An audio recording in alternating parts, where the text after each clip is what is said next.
must be a day that ends in Y, because once again, Republican senators are pushing for backwards, ideological bills to restrict women's constitutional right to abortion. Once again, Republicans are peddling a ban that is blatantly unconstitutional. Once again, they are pretending we don't already have laws on the books that protects infants, and using that as a pretense to drum up fear and misunderstanding about one of the most heartbreaking situations a family can face, and push for anti-doctor, anti-women, anti-family legislation. So once again, I am here on behalf of women and men across the country to deliver the same message we have already made clear countless times: not on our watch.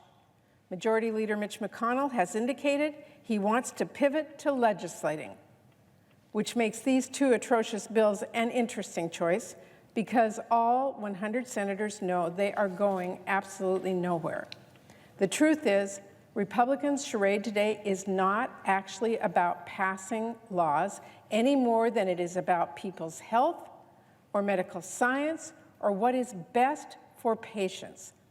It's really about Republicans' crass political calculation that they can fire up their far-right base with an all-out war against the constitutionally protected right to safe, legal abortion. The two bills differ in some significant ways, but they have the same consequences. They would criminalize abortion, take deeply personal, often painful decisions out of the hands of parents, and use scare tactics and misinformation to try to weaken strong public support for Roe.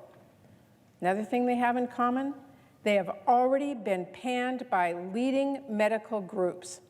The American College of Obstetricians and Gynecologists has called one of these bills, quote, an unconstitutional attempt to intimidate healthcare providers and prevent them from providing the safe care their patients want and need.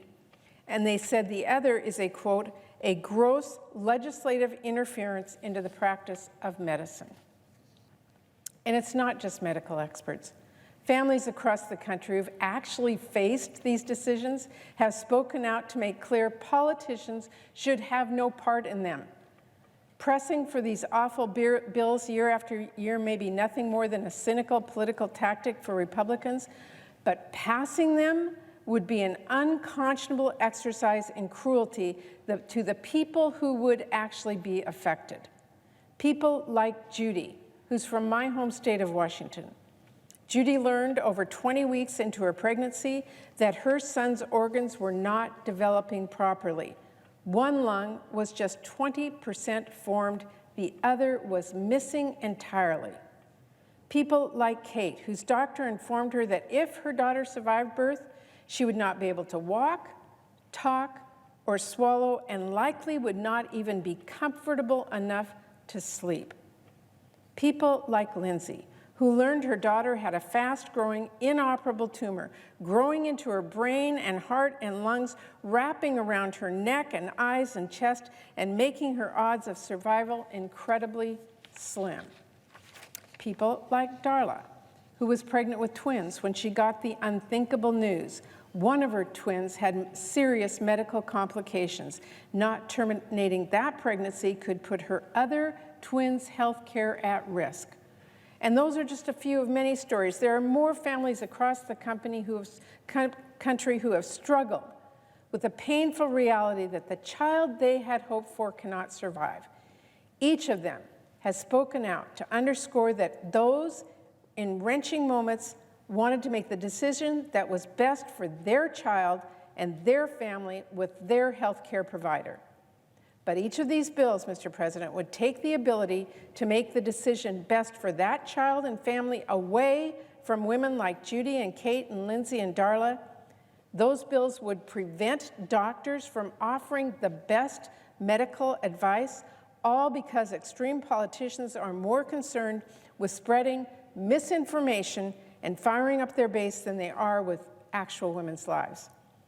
In other words, in the most private moments of personal tragedy, these bills would take precedence over a family's wishes as they grieve.